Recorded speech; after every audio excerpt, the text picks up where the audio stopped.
I decided to play on survival mode. Why? Because this whole idea of go big or go home, all or nothing, this kind of attitude was serving no purpose other to get me into this cycle of starting and stopping, beginning a project and then letting go of a project, and then feeling embarrassed and starting again, but something entirely different, until I felt like I was never really finishing anything at all. So today, I want to talk about, once again, my favorite video game, Skyrim, and what it taught me about building a small life on purpose.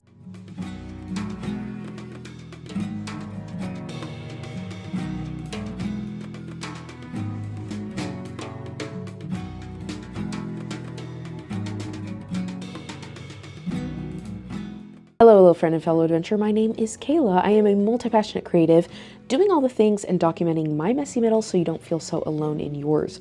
Welcome or welcome back to Sidequests and Sideeyes, part strategy guide, part cozy tavern, and all unhinged chaos. Around these parts, we take a hard side eye to hustle culture, go the pace of grace, which is really slow, and celebrate every small win. Showering does count. All right, as you know, Skyrim is one of my favorite video games.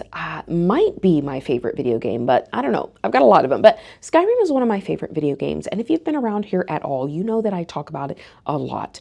I will never miss an opportunity to try and use Skyrim as a way to describe or illustrate the creative process, because there's so much in this game that as I'm playing it just reminds me of, oh, that's like when I'm doing this or when I'm doing this.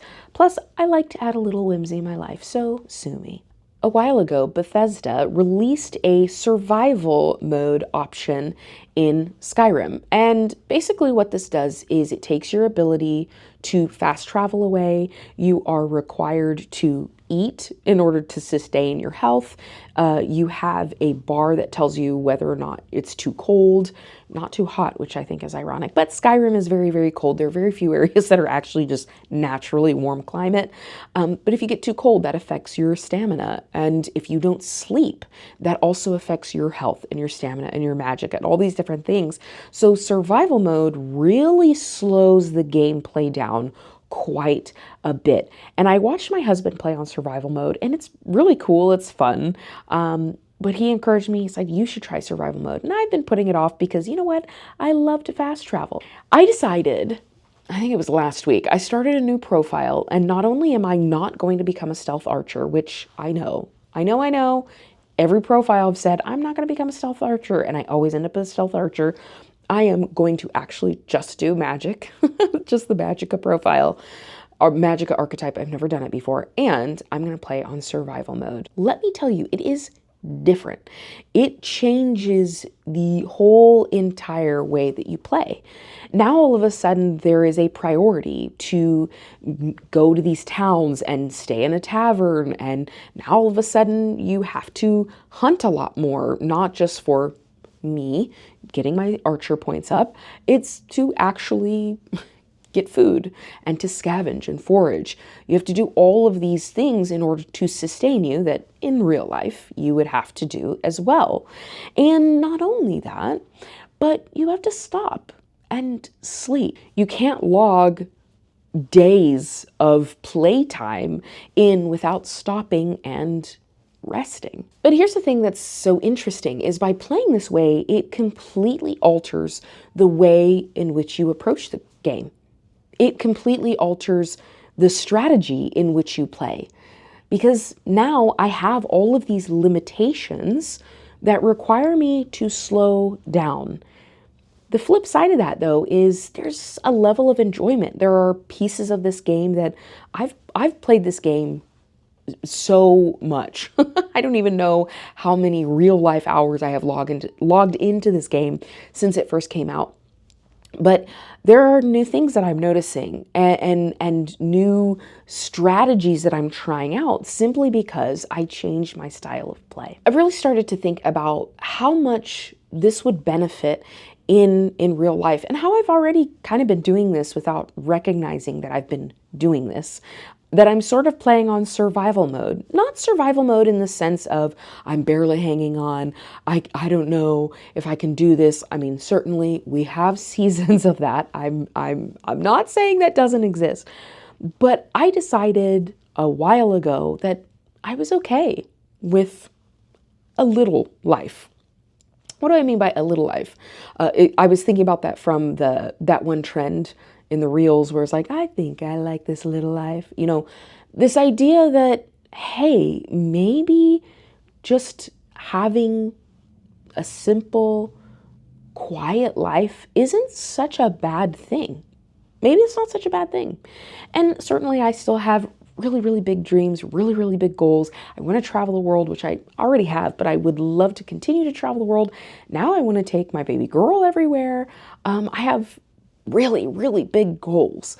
But when I think about some of my goals when I was in college, right before I was going to graduate, and these lofty things I was going to attain, big international tours as an independent artist and vocalist, and that I was going to go viral and have this massive, massive audience, and I was going to be a multi-millionaire, have a portfolio of real estate, and I was going to be able to be ridiculously generous. And some of those things it's not that I've given up on them, and it's not even that I've left them in the past. I think I just realized maybe I just need to build a smaller life and build a smaller life on purpose, right? So focusing on the day-to-day. I think when we spend so much of our life on, especially this happens when we're on social media. I think this is a product of social media.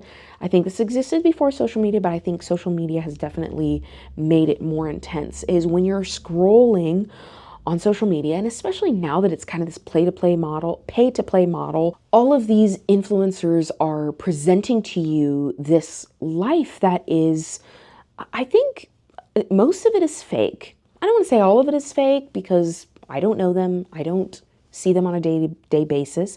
But I think there's a reason why we're all kind of fatigued with this influencer kind of culture, because it's breached its container, it's outside of its container, and now it's not like everyday people living their life trying to make extra money. It's now, hey, we are trying to sell you a lifestyle by you buying, always going for more, reaching for more, wanting more. What you have isn't enough. You need a new thing. You need 10 versions of that thing.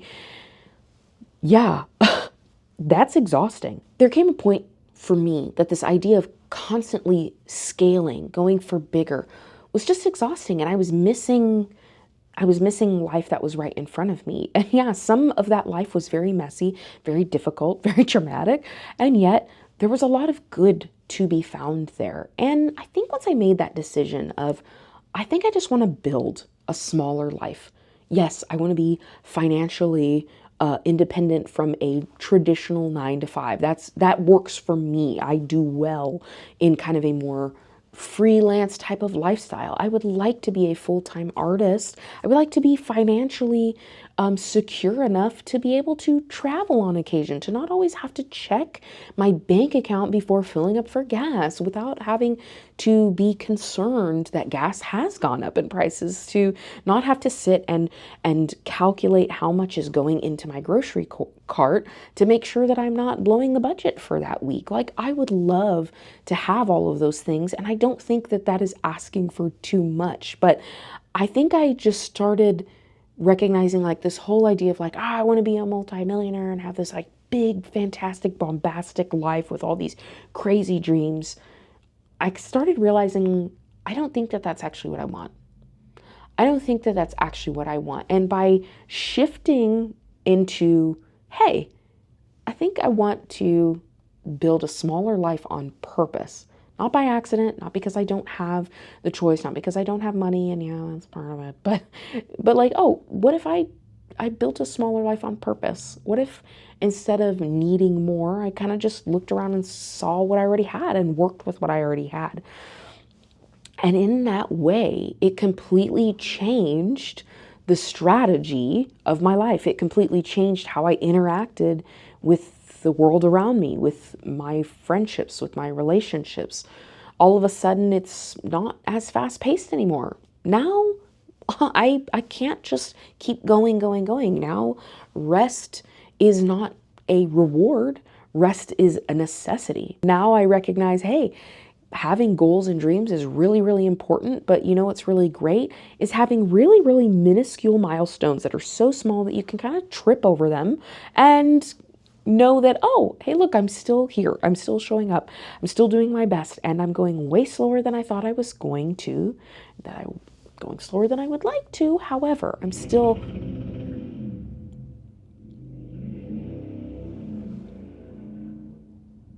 That actually kind of scared me. Anyways, however, I'm still showing up and I'm still moving forward. So maybe it's time for you to play on survival mode. You know, maybe some of the things that are disappointments in your life are simply because you are fast traveling. Maybe you aren't prioritizing rest. Maybe you see rest as a reward and not a necessity. Maybe it's time to build a smaller life on purpose and not throw our dreams in the trash. I still have some pretty lofty goals, okay? I would love to monetize my YouTube. I don't know how long I've been working on that, a while, and I don't know when it's gonna happen, but I'm still going, and here we are. I really want to be able to travel to Tokyo. I was planning on going to Tokyo last year, and I got pregnant, and so all the money I'd saved for that went to have a child instead, and I don't regret it. I love her. It's great. She's great, but yeah, I still have goals. I still have dreams. I would still love to host international retreats for creative people and to have these really cool retreats that give a lot of space for both extroverts and introverts and ambiverts to have, I don't know, just a connection point in a really cool country or in a really cool locale. There are books I want to write, series I want to write, songs I want to write, and those are some big lofty goals, and yet I'm not throwing those in the trash. I'm just also realizing that getting to those, reaching those, might come by going a little slower, by prioritizing rest, by saying, hey, you wrote a paragraph today. I know you wanted to finish the chapter, but you finished the paragraph, and that's worth celebrating. And that's a win. That's a win. So maybe you need that too. Maybe you just need to hear that your goals and your lofty dreams, I'm not saying throw them away, but maybe instead of wanting to be, you know, the next top New York bestseller, maybe you just want to have 3 people who read your book and love it. You know, that's a beautiful thing. That's a beautiful thing. It's really helped me get a lot more freedom and honestly just enjoy the gameplay of life a whole heck of a lot more.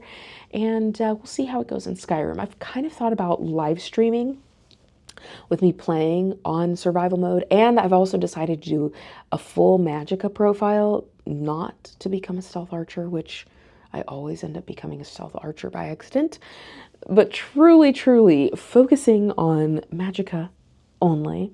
And that has been fun. So I've thought about streaming that. We'll see. I need to figure out how to set that up, and I don't know how to do that yet. Now comes the point of our show. It's not a show, but hang with me. Now comes the point of our show called Side Quest of the Week, where I, Celeste, the side quester, bequeath to you a small side quest, a small challenge to practice what we chatted about here in this video. And today we're going to call it the survival mode side quest. I know, so original. Don't hold your breath on that one. I want you to look at one dream, one goal, one of those, something that feels pretty lofty, pretty big, maybe something that you've said, I'll get to it one day when I have more time, more money, more fill in the blank. And I want you to take that and I want you to make it smaller. We're not throwing it away. We're not saying you'll never get to the big dream, but I want you to take it and just make it smaller. Like I mentioned earlier, I would love to host international retreats, creative retreats for creatives to find each other overseas and have a fun time, you know? So how can I make that smaller? How can I make that smaller? Maybe for me, those international retreats, what's to say I can't open my 1-bedroom apartment now and be a good host and encourage people to come over and make something small. Maybe we just make vision boards. I can still create a sense of wonder and whimsy within what I have now. It doesn't mean I throw away that dream. It doesn't mean I'm throwing away that goal, but let's just make it smaller. Let's just play on survival mode. What can we do right now with what we have? So that is going to be down below. It's a little quiz option. YouTube allows that now. It's just going to have, are you going to go on the side quest or not? If you feel like not going on this one, that is all right. We will catch you on the next side quest. If you would like an even greater challenge of a side quest, I encourage you to check out the Do Less Sidequest, which is down below. This is a 7-day self-paced little adventure that I created just for you, and it is all about radical acceptance. Everything we're talking about here, how to work with what you got. You know, maybe life handed a few things to you and you thought, my life is over. I don't know how to get back up. I don't know how to keep going after this.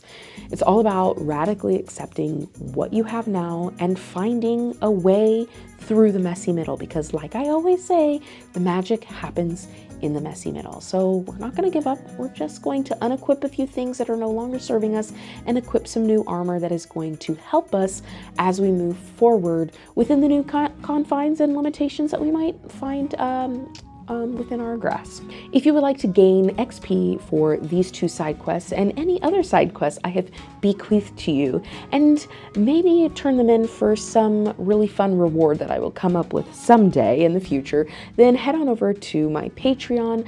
Over there is where you can track all of these things just for yourself, because hey, why not? Let's add a little whimsy and fun into our life, because we can. So be sure to check all those things out. We are now at my favorite part of the video, and I always like to end this way. If you have not heard this before, or maybe you just haven't heard it recently, I want you to know that I am proud of you and that your life is worth getting back up for. See you next time. Bye, friend.